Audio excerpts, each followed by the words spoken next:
The highway patrol, the only vehicle involved in that crash, rolled and then went up in flames, killing the driver. The crash happened south of New Rockford on County Road 14 last night.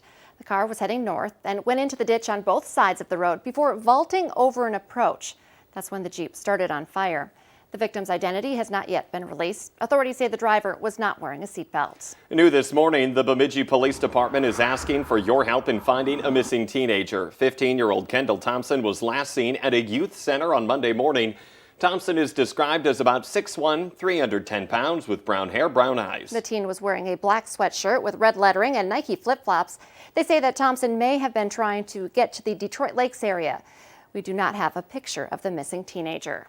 9 minutes before the top of the hour, it is a first alert weather day. That's because snow is already coming down in parts of the region, and it could make for some tricky travel today. Good morning, Lisa. Good morning. Yes, we are already dealing with the snow in places like the Dakota Magic Casino down along the state line on our First Alert Storm Team Skycam view here. A live view of that snow. It looks like it's blowing horizontally across our camera view, and looks like we've got some of that on the camera dome as well. Some of this may be melting as it reaches the ground. We're looking at temperatures around freezing or even above in spots, but eventually we will start to get more and more accumulations here as we head through the day. But with temperatures where they're at today, we may end up with some slush in spots. Something to keep in mind. Bottom line is it's going to be a mess, and that will start up again for some of us this morning, but more of us seeing that happen throughout the late morning hours, midday, and into the afternoon, where we definitely want you to use caution as you are driving out and about here today. Conditions will be worse heading home than they will be heading into where you need to be. So watch out for slick roads and low visibility too. You can see the snow really starting to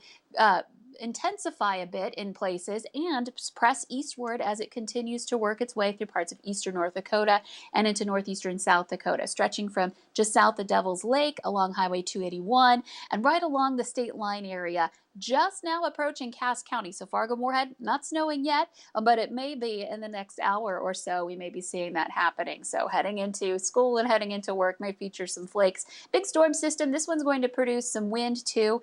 And so we're looking at some issues with both visibility and roads that are going to be on the snowy side. Visibility down to 1 mile to 2 miles in those places where we've got that snow coming down steady. The wind not too strong right now, but we're seeing some teens out of the southeast. Will get going into the 20s and 30s. Temperatures much colder than the northeast. Will warm up there, but a lot of us right around freezing, and we'll spend the day in that range here today. So again, that's going to have an impact on totals in those places that warm up a little bit more on the roadways. Grassy surfaces will get more with that evening commute being the worst of the commutes going on here for today. Breezy weather, snow coming down, just unpleasant.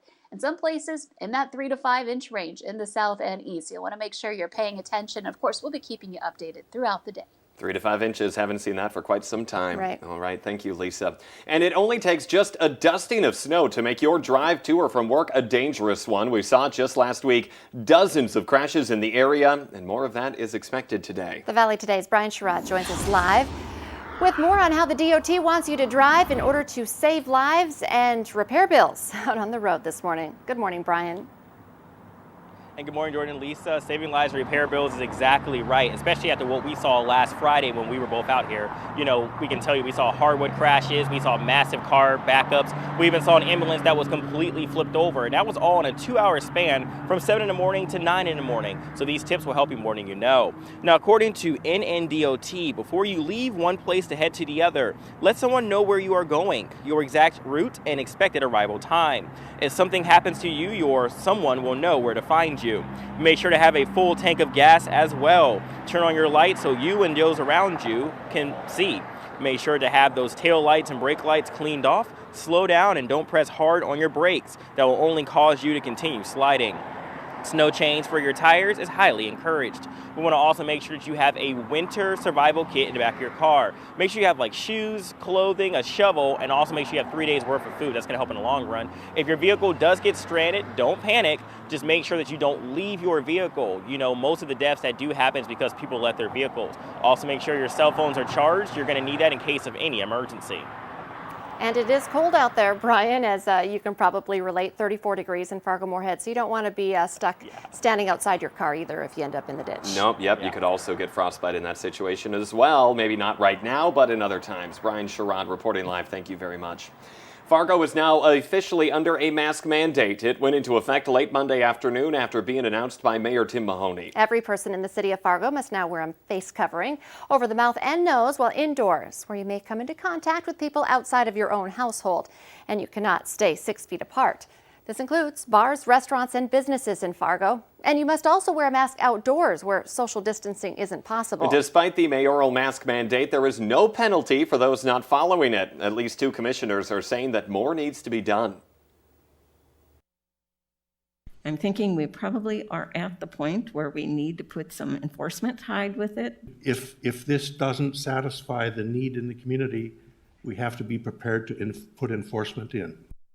That mandate will remain in effect until lifted by the mayor or changed or terminated by the majority of city commissioners. West Fargo leaders are also looking into the idea of a mask mandate.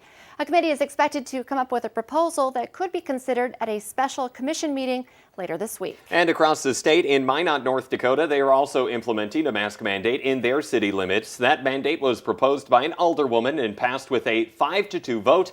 It went into effect immediately. Like the mandate in Fargo, there will be no penalty for violating the regulation. The council also passed a motion earlier in the meeting requiring face masks inside city buildings. There was a heavy turnout in Cass County as people are taking part in early voting before that November 3rd election. When it comes to early voting, North Dakota and 24 other states start pre-processing returned ballots early. 22 states process absentee ballots as soon as they receive them, while 4 states wait until the day of the election. For a full list of voting locations across the metro, just find this story on our VNL News app. Cass County investigators are asking for help in identifying those responsible for 3 burglaries at homes that happened between October 14th and 15th on Lost River Road in Horace. It appears that one of the burglars has a pretty bad cut to one or both of their hands, and they may have been traveling on a bike. Now, if you have any information about this, call a detective at 701-241-5884. A Waseca police officer is now back home in Minnesota for the first time after being shot in the line of duty 9 months ago. 32-year-old Eric Matson was welcomed home by hundreds of people, including dozens of squad cars from around the state. He was shot in the head while responding to a disturbance call back in January. Since March, he's been at a rehab facility in Omaha, relearning how to walk and talk. Now, the man who shot him, 38-year-old Tyler Janowski, pleaded guilty to attempted murder charges. He'll be sentenced sometime next month. Americans wanting to head north of the U.S. border won't be able to do so for a while longer. Canada's Public Safety Minister, Bill Blair, tweeted out that COVID-19 travel restrictions will remain in place at the U.S.-Canada land border until November 21st. Blair left open the possibility that it could be further extended to keep Canadians safe. Now, the U.S.-Canadian border has been closed for non-essential travel since March 23rd due to that COVID-19 pandemic. Let's get our answer now to our question of the morning on Facebook. Today's question: you'll spend, on average, almost 3 minutes every day looking for one of these. The answer? It's a parking space. Especially now that it's cold out. Yeah, I want lucky. one closer to the door. You do want one close to the door. Lucky for us, not a lot of people come into work at 3 or 3:30 in the morning, point. so we get a little better one. The Today Show and CBS This Morning are just about to start, but remember, the Valley Today rolls on. More live up-to-the-minute news and weather. Of course, we're tracking that snow for you right now on the Fargo CW.